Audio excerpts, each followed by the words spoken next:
Je m'appelle Benoît Voyer, je suis l'animateur du blog Benoît Voyer en liberté.blogspot.com. Je suis également sur YouTube, sur X, Facebook et je salue les auditeurs de radiophile.ca. Le 20 octobre 2024 à 17h, journée mondiale des missions et jour de la canonisation de Marie-Léonie Paradis dans la cathédrale Marie-Reine du Monde à Montréal, l'archevêque catholique de Montréal, Monseigneur Christian Lépine, préside une messe spéciale à l'occasion du lancement du procès diocésain en vue de sa canonisation. Un nouveau miracle serait survenu. J'ai participé à cette grande rencontre. Dans son introduction à la célébration, Monseigneur Lépine lance « Faire mémoire d'Émilie Tavernier-Gamelin » en rappelant la vie et l'œuvre de la bienheureuse nous garde dans l'émerveillement et l'action grâce, que notre célébration soit un chant d'amour et de reconnaissance au Dieu Providence pour le don d'Émilie et de tous ceux et celles qui aujourd'hui comme hier désirent se faire providence pour demain. Pour cette célébration multilingue qui dure près de 2 heures, Christian Lépine est bien entouré. Il est notamment possible de reconnaître l'abbé Doudic, vice-chancelier et président de l'enquête diocésaine, Chantal Labrèche, chancelier au diocèse montréalais, le père Alain Vaillancourt, curé de la cathédrale, Loreno Otera, celle qui raconte quotidiennement et avec passion l'histoire de la Sainte aux visiteurs qui se présentent au musée du Centre Émilie Gamelin à Montréal depuis près de 20 ans, et presque toutes les sœurs de la Providence capables d'être présentes.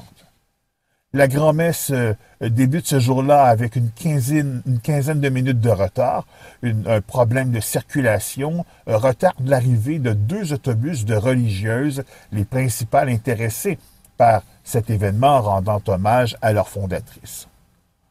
En entendant la première lecture de l'Eucharistie tirée du livre biblique des Proverbes, il est impossible d'oublier la mémoire de Jean-Baptiste Gamelin, l'époux d'Émilie, mort beaucoup trop jeune, et qu'on oublie bien souvent lorsqu'on fait mémoire de celle qu'il aimait de tout son cœur, une femme parfaite, qui la trouvera, dit ce livre-là du livre des Proverbes.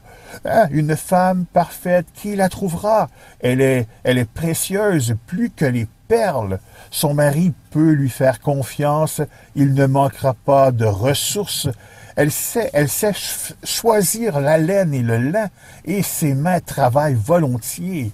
Elle est debout quand il fait encore nuit pour préparer les repas de sa maison. Ses doigts s'ouvrent en faveur du pauvre. Elle tend la main au malheureux. On dirait un texte écrit spécialement sur Émilie Gamelin, et pourtant elle est tirée du livre des Proverbes. Dans son homélie, l'archevêque de Montréal est comme à son habitude bref et simple. Il souligne qu'Émilie Gamelin a su percevoir la dignité éminente de chaque être humain et que la sainteté ne réside pas juste dans les choses extraordinaires, mais dans les gestes simples du quotidien. Il insiste sur le fait que, à la suite d'Émilie Tavernier, chacun est appelé à devenir un instrument pour défendre les plus pauvres et la justice sociale. Enfin, il souhaite qu'avec le procès diocésain en vue de sa canonisation, le diocèse catholique de Montréal trouve des pistes d'inspiration pour l'avenir de sa grande communauté de foi.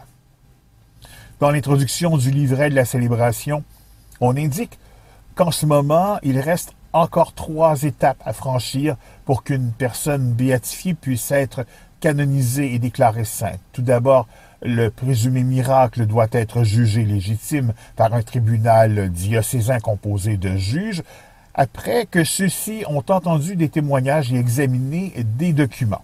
Deuxièmement, la recommandation et la documentation sont envoyées au Vatican pour une enquête complémentaire. Enfin, si les conclusions de l'enquête sont positives, la recommandation de canonisation est transmise au pape pour qu'il prenne les mesures nécessaires. Ainsi donc, il faudra fort probablement au moins une 20aine d'années encore avant qu'elle soit déclarée sainte.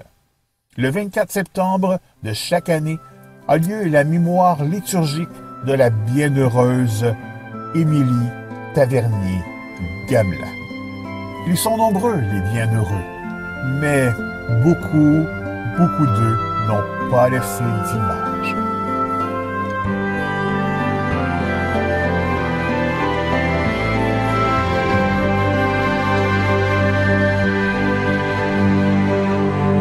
Ils sont nombreux, les bienheureux, qui n'ont jamais fait parler d'eux et qui n'ont pas laissé d'image. Tous ceux qui ont depuis des âges aimé sans cesse et de leur mieux autant leurs frères que leur Dieu. Éternel